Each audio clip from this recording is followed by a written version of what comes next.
जितनी छोटी छोटी मूवमेंट्स रिगार्डिंग जॉइंट प्रिपरेशन आप ग्रिप एंड ग्रैब में करते हो, इतनी सारी मूवमेंट्स हम लोग कराते हैं, इससे पहले कभी किए हैं आपने? ट्रूली बताना। नहीं ना? क्यों करते हैं? Because I don't want to listen कि मेरी फॉर्म खराब थी और मैं ऐसे गिरा, मेरे को इंजरी हो गई, या मैंने गलत तरीके से वेट उठा लिया। मैं ये सब बातें आपसे नहीं सुनना चाहता, इसीलिए मैं इन छोटी छोटी मूवमेंट्स पे प्रायोरिटी देता हूँ। जब जिम जाते हो तो शोल्डर में आप हार्डली कितनी मूवमेंट्स करते हो? Front raise, lateral raise, overhead press, बस। बट जितनी शोल्डर की मूवमेंट आप यहाँ पे करते हो, कभी देखा है? साइड से लेट के अडक्शन एबडक्शन, ठीक है, पूरा बैक पे लेट के डेड करके लिफ्ट करना, ठीक है, साइड से डेड करके लिफ्ट करना, इंटरनल रोटेशन, एक्सटर्नल रोटेशन, उसमें भी डिफरेंट पोजीशन, कभी इंटरनल एक्सटर्नल रोटेशन वॉल के थ्रू, कभी नी पे रखे, कभी एक्सटर्नल रोटेशन होल्ड, कभी बैक पे लेट के इंटरनल रोटेशन। जितनी भी एक्सरसाइज मैंने आपको कराई है, इसमें आपको राइट लेफ्ट का बैलेंस भी पता चल रहा होगा। देखो, ये एक शोल्डर है स्टैंडिंग पोजीशन में, इसी में अगर मैं लेट के करूँगा तो पोजीशन डिफरेंट हो गई।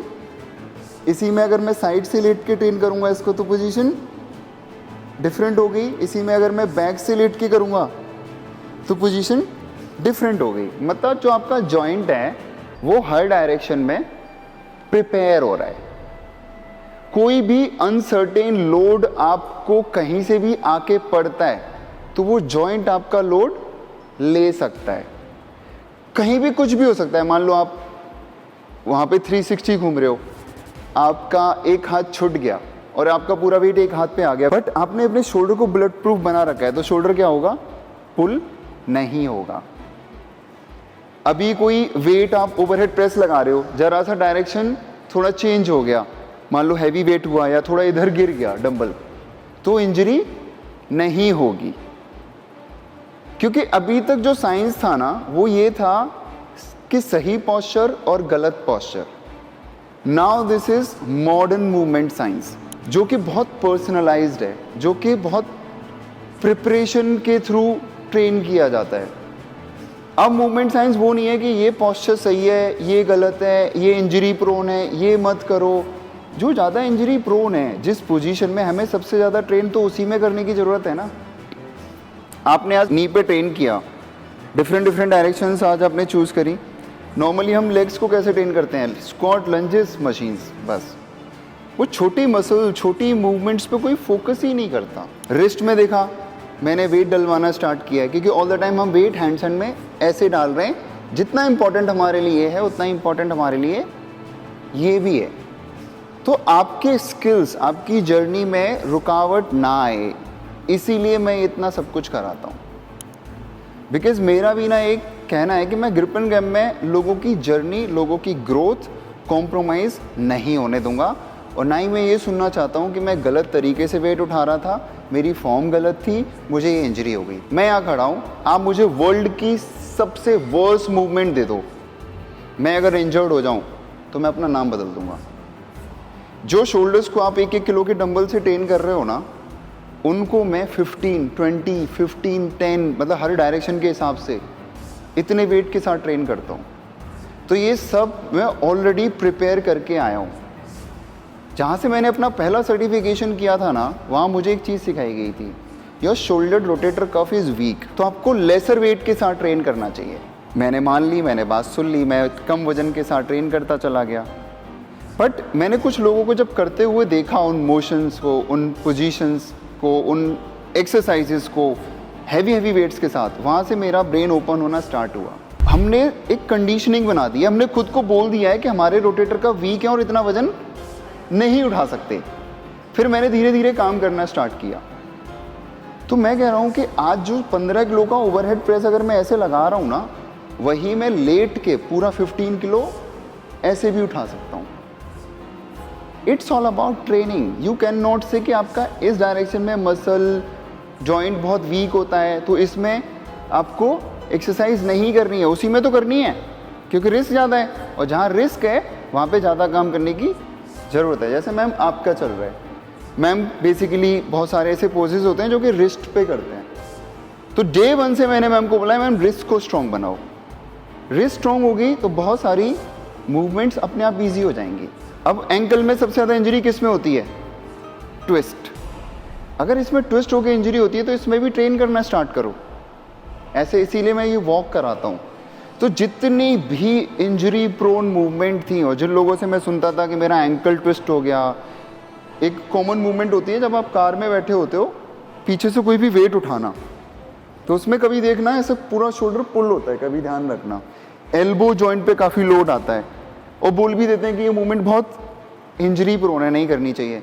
इसीलिए वहाँ से मेरे दिमाग में आइडिया कि अगर ये मूवमेंट इंजरी प्रोन है, वेट नहीं ले पा रही है, तो इसमें ट्रेन करना स्टार्ट करते हैं। फिर दूसरी थ्योरी आई कि टेंडन्स को लोड नहीं करना चाहिए, टेंडन्स पे वजन नहीं डालना चाहिए, राइट। फिर वहाँ से और मैंने कहा बिल्कुल डालना चाहिए। प्रोग्रेसिवली आप किसी भी जॉइंट, टेंडन, लिगामेंट और मसल पे आप कोई भी काम प्रोग्रेसिवली कर सकते हो।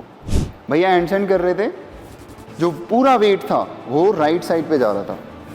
आई नो ये हैंडस्टैंड कर रहे हैं, बट एज अ कोच मेरे को दिख रहा है इनको इसी हैंडस्टैंड से प्रॉब्लम अराइज होने वाली है। वो प्रॉब्लम है कि इनका जो राइट ट्रैप है वो ओवरवर्क कर जाएगा। All the time you are shrugging and pushing overhead, तो ये पार्ट ओवरवर्क होगा और यहाँ पे स्ट्रेंथ ही नहीं होगी, because muscle imbalance is the biggest reason of chronic pains. एक साइड पूरा वीकनेस की वजह से पेन हो रहा है और एक साइड ओवरवर्क की वजह से पेन हो रहा है। एक साइड ब्रेन खुद को बचा रहा है कि मेरे पे बहुत ज़्यादा काम हो रहा है, एक साइड वीकनेस की वजह से बचा रहा है कि मेरे अंदर इतनी स्ट्रेंथ नहीं है कि भाई मेरे पे लोड मत डालो। बॉडी हमेशा डिफेंस मैकेनिज्म में रहती है, बॉडी खुद को प्रोटेक्ट करना स्टार्ट करती है। बॉडी बहुत स्मार्ट है, body always find best particular way of doing any movement, उसको मूवमेंट करने से मतलब है। लोग जर्की मूवमेंट से भागते हैं, जंप करने से सोचते हैं नीज पे इम्पैक्ट आ जाएगा, उनके लिए भी आपको प्रिपेयर किया जाता है, क्योंकि जितने भी स्पोर्ट्स होते हैं वो सारे जर्की होते हैं। जेवलिन थ्रो करोगे तो क्या बोलना है उसको, भाई तू इतनी तेज मत मार, तेरे शोल्डर में जर्क आ जाएगा। बट नॉर्मल जिम कल्चर में आप चले जाओ, भाई तू ऐसे मत करे, शोल्डर पे जर्क आ जाएगा, भाई तू तेज मत उठा, तेरे शोल्डर में जर्क आ जाएगा। बट सोचो अगर कभी गलती से आ गया जर्क, फिर क्या होगा? फिर पता क्या बोलेंगे, जर्क आ गया, मेरी मूवमेंट गलत थी, पोस्चर गलत हो गया, इसीलिए मेरे को इंजरी हो गई।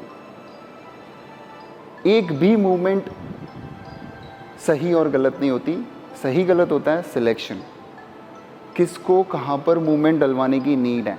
इतनी सारी मूवमेंट में देख देख के मोहित भैया सबको देख देख के करा रहे हैं, क्यों? क्योंकि आपको नीड है उसकी, वो दिख रहा है हमें, एज अ कोच हमें दिख रहा है। मैंने अपनी लाइफ में ऐसे लोग भी देखे हैं जो बहुत अच्छी फॉर्म के साथ एक्सरसाइज कर रहे हैं, फिर भी they have lot of pain. उनकी फॉर्म देख के अगर आप बोलोगे ना कितनी ब्यूटीफुल फॉर्म है, फिर भी दे हैव पेन। मेरा दिमाग वहीं से खुलना स्टार्ट हुआ था, जब फॉर्म अच्छी है, सब कुछ अच्छा है, फिर भी इस बंदे को दर्द क्यों है? दर्द इसलिए है क्योंकि उसने सिर्फ अपने शोल्डर को इसी डायरेक्शन में ट्रेन करा है, 3 डायरेक्शन बस।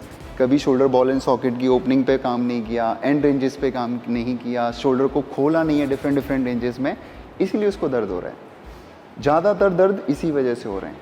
अगर आपका मसल हेल्दी नहीं है ना, आपको प्रॉब्लम्स अराइज होंगी। पहले आता है मसल, फिर आता है टेंडन, फिर आता है लिगामेंट, और फिर घिसने लग जाते हैं आपकी हड्डियाँ। तो ये इसीलिए ये सारा का पूरा प्रिपरेशन 12 साल में तैयार किया गया है, ठीक है।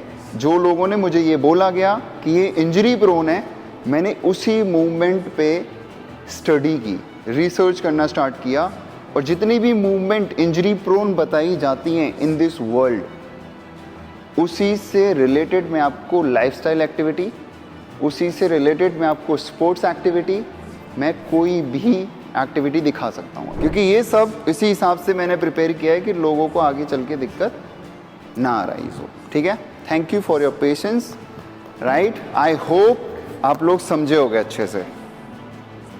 आज के बाद किसी को ये मत बोलना कि मेरी फॉर्म खराब थी। I hate this word.